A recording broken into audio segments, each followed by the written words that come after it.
Aisyah Fitri. Kembali lagi bersama kita di Kopi Milenial, korek putra putri Indonesia Milenial. Nah, pada kesempatan kali ini kita akan berbincang-bincang dengan narasumber dari founder Ayo Mengajar. Ada yang tahu nggak sih Ayo Mengajar itu apa? Nah, Ayo Mengajar merupakan sebuah gerakan sosial di mana di sini mereka itu memberikan inspirasi dan memberikan pengajaran kepada anak-anak di daerah yang terpencil. Nah, kita akan membahas tentang informasi mengenai pendidikan di masa sekarang ini nih, di masa pandemi sekarang ini, karena di desa-desa itu mungkin tidak memungkinkan untuk pendidikan daring. Nah, di sini kita udah bersama dengan Kak Adi Raharjo SPD. Selamat siang, Kak. Siang, Adi. Nah,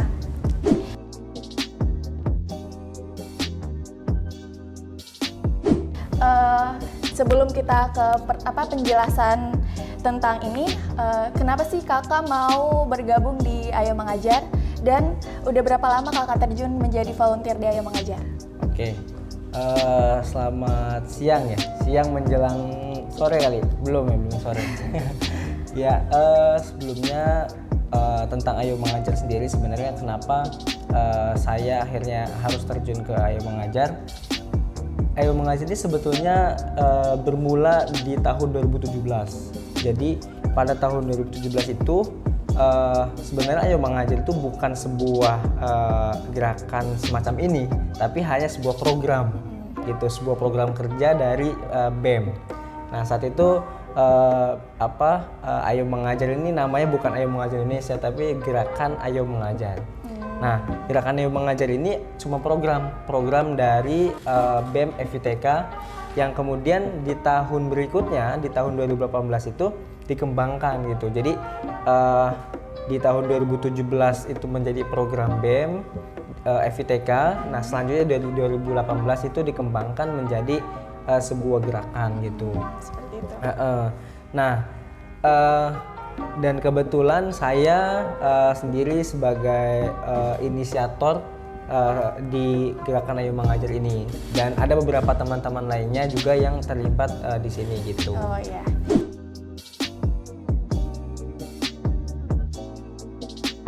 Nih, kita kan akan membahas seputar pendidikan. Nah, beberapa waktu yang lalu itu tersebar video di mana ada orang tua yang berdemo. Nah, mereka itu berpendapat bahwa dengan adanya pembelajaran daring ini menyulitkan bagi di daerah-daerah terpencil seperti itu. Nah, menurut sudut pandang dari Ayo Mengajar itu seperti apa? Karena kan kakak sering terjun langsung di daerah terpencil gitu. Oke.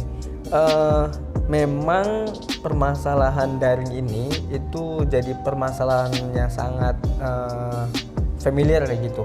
Nggak cuma di desa, tapi di kalangan yang menengah ke atas pun, artinya di Jakarta dan kota-kota besar lainnya, itu juga menjadi masalah.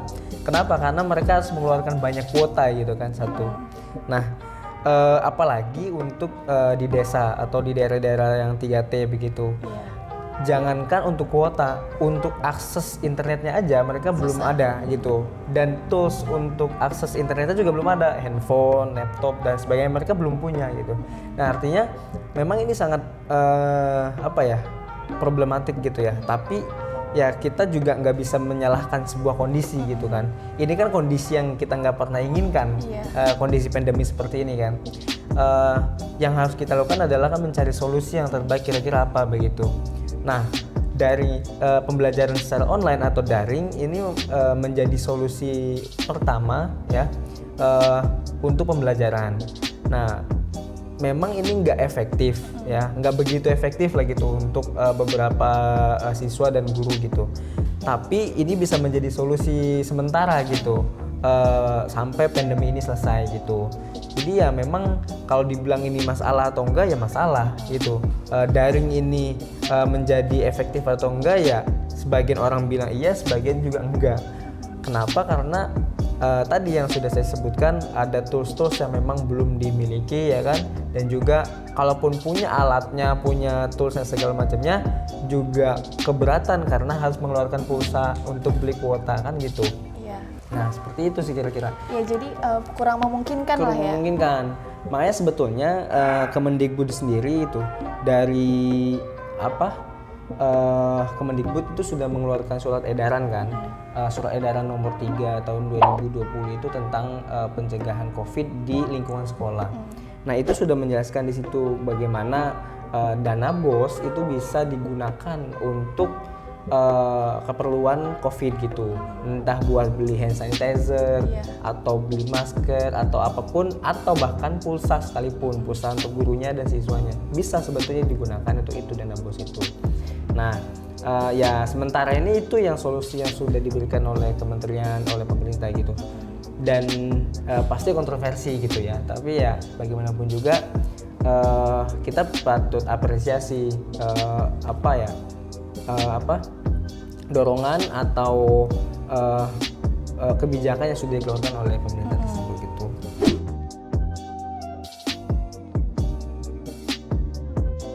Nih Kak, selain kesulitan bagi siswanya, keadaan seperti ini juga kan sangat menyulitkan guru ya, karena kan guru itu harus merubah metode atau sulitan dalam mengajarnya. Nah, menurut pandangan kakak itu seperti apa terkait kondisi seperti ini untuk guru? Ya, nah ini guru kita ini kan guru-guru SD, SMP, SMA saat ini itu belajarnya itu kan puluhan tahun yang lalu gitu ya.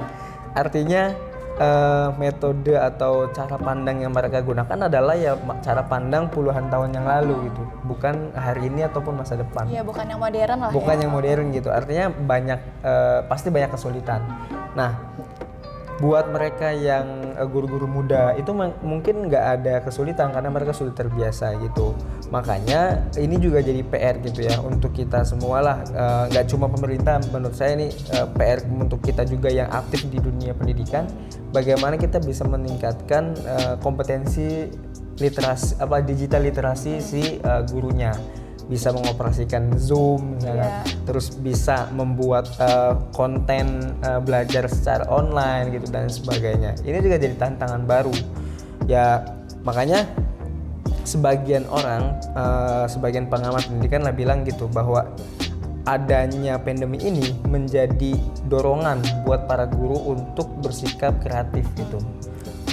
Guru-guru yang tadinya males-malesan ya kan, guru-guru yang tadinya cuman ya udah ngajar yang penting datang ke kelas bawa materi selesai.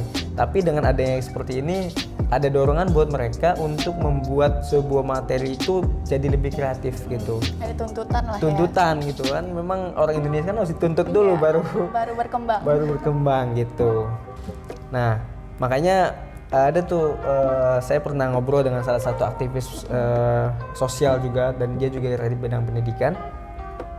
Guru terbaik tuh Doraemon katanya. Kenapa Doraemon? Kenapa tuh? Karena Doraemon itu datang dari masa depan ke masa kini, ya kan? Mengubah Nobita yang sangat bodoh untuk menjadi Nobita yang sangat bagus dan sangat pintar di masa yang akan datang gitu kan. Artinya Doraemon ini tahu masa depan itu akan seperti apa gitu.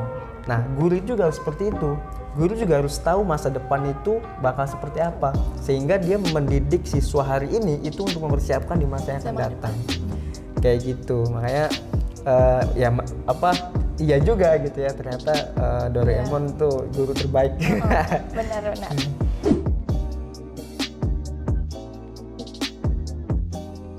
Nah, kan dengan adanya kesulitan berbagai macam yang dialami siswa atau guru, sekarang kan banyak sekali kesenjangan ya disebutnya.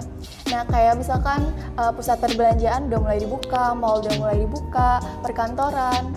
Nah, kenapa sih menurut pandangan Kak Adi kok pendidikan belum bisa walaupun dengan menerapkan protokol kesehatan? Oke, sebetulnya bukan belum bisa, tapi berkala ya. Kenapa saya bilang begitu? Karena untuk zona-zona yang hijau itu bisa mengadakan pendidikan di sekolah gitu. Nah, yang dilarang itu kan hanya zona merah dan sebagian zona kuning gitu. Dan itu pun berkala gitu. Artinya SD dulu masuk, terus nanti SMP, baru SMA gitu, atau sebaliknya gitu. Nah, itu biasanya kembali ke kebijakannya kepada daerahnya. Kayak misalkan di Surabaya itu sudah mulai menerapkan, sudah mulai masuk sekolah gitu kan. Dan berkala gitu. Kalau nggak salah tuh dimulai dari SMA. Jadi SMA dulu masuk ya kan, dengan jenjang waktu tertentu, baru nanti SMP kayak gitu. Jadi memang apa ya?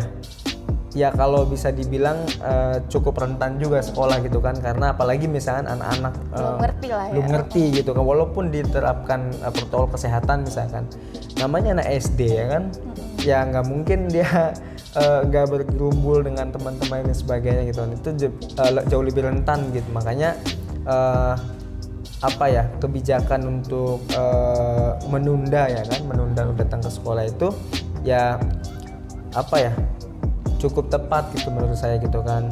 Yang terpenting itu kan bagaimana kemudian skema masuknya gitu, kayak gitu sih kalau menurut saya. Oke.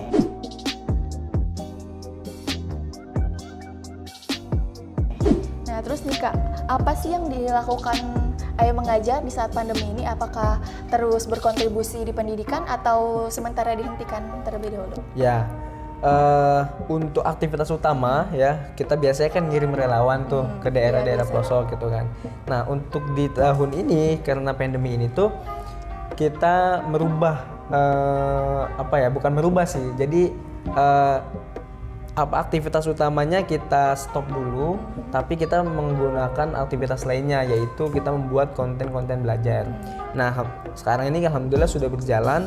Kita bekerja sama dengan beberapa sekolah di Tangsel untuk membuat video-video pembelajaran. Nah, alhamdulillah sih udah ada sekitar 21 sekolah yang bekerja sama dengan kita untuk membuat video konten belajar gitu. Nah, itu yang kita lakukan hari ini gitu. Dan insya Allah sih kita lagi mempersiapkan untuk program relawan pendamping guru gitu. Itu seperti apa Kak? Nah, relawan pendamping guru itu jadi kita nggak ngirim relawan, tapi relawan ini akan menjadi pendamping guru-guru di daerah, di desa daerah 3T untuk menyampaikan materi pembelajaran gitu. Nah, mungkin nanti pada teknisnya misalkan gurunya butuh materi pembelajaran yang relevan, yang bisa diakses gitu kan. Nah, nanti relawan inilah yang akan memfasilitasi itu. Jadi menjadi pendamping buat gurunya. Misalkan gurunya nggak bisa mengoperasikan Zoom, nah diajarkan menggunakan Zoom. Seperti itu sih. Jadi kita lagi mempersiapkan dan insya Allah sih dalam waktu dekat kita akan mengadakan FGD dulu untuk pemetaan masalahnya gitu. Iya, programnya sangat menarik sekali ya itu. Iya.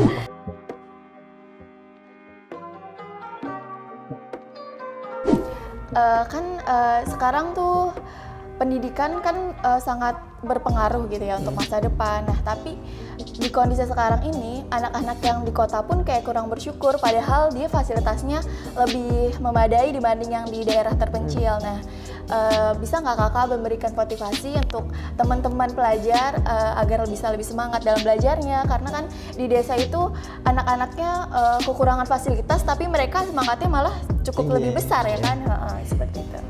Ya itulah apa ya, sebenarnya paradigma yang terjadi di masyarakat kita gitu kan. Justru mereka yang kelebihan fasilitas itu justru mengabaikan hal-hal yang urgent buat dia gitu, misalkan ya pendidikan gitu. Justru sebaliknya mereka yang kekurangan fasilitas motivasinya lebih tinggi. Lebih besar. Ya inilah yang terjadi di tengah-tengah masyarakat kita, khususnya anak-anak sekolah gitu ya. Makanya saya mungkin sedikit memberikan advice gitu ya kepada siswa-siswi gitu kan yang di sekolah SMP, SD dan SMA ataupun SMK yang khususnya di kota gitu ya harus bersyukur dengan kondisi yang sangat serba susah ini gitu kan. Mereka masih bisa tetap belajar dengan baik gitu. Guru-gurunya pun mungkin mereka yang di kota sekolahnya kan rada elit gitu ya. Jadi guru-gurunya juga cukup kreatif gitu. Jadi itu harus menjadi poin penting yang harus mereka syukuri gitu. Nah, mungkin mereka juga harus melihat daerah 3T itu nggak sebaik mereka gitu. Karena kan kadang kita untuk menjadi bersyukur itu kan harus melihat yang lebih bawah ya nggak? Iya betul. Ya kan? Untuk menjadi termotivasi itu kan ya harus melihat yang lebih tinggi gitu. Makanya mungkin mereka harus ditunjukkan bahwa masih banyak loh di pelosok-pelosok sana yang merasa kesulitan untuk belajar gitu. Bahkan beberapa pemberitaan kan banyak tuh ya. Mereka untuk belajar itu harus kemana begitu, ada yang harus ke kantor kepala desa, ada yang harus ke tengah kebun gitu kan, ada itu kan. Nah itu kan sebuah kesulitan tapi mereka tetap semangat nih. Nah itu harus menjadi motivasi buat teman-teman yang di kota. Mereka yang susah aja masih mau berjuang gitu, apalagi kalian yang udah di kota dengan fasilitas yang serba ada begitu, itu juga harus lebih semangatnya gitu sih. Ya, nah jadi teman-teman, menurut Kak Adi itu kita tuh harus lebih bersyukur dengan fasilitas yang udah diberikan, karena yang di desa itu sangat membutuhkan tapi mereka semangat sekali untuk berjuang. Nah terima kasih nih Kak Adi atas waktunya sudah memberikan informasi terkait pendidikan di daerah terpencil. Semoga apa yang diberikan informasi dari Kak Adi bisa bermanfaat untuk teman-teman semua. Sekian dari kami, makasih ya Kak Adi atas waktunya. Sama-sama. Sekian dari kami, kurang lebihnya mohon maaf. Sampai berjumpa di video-video berikutnya.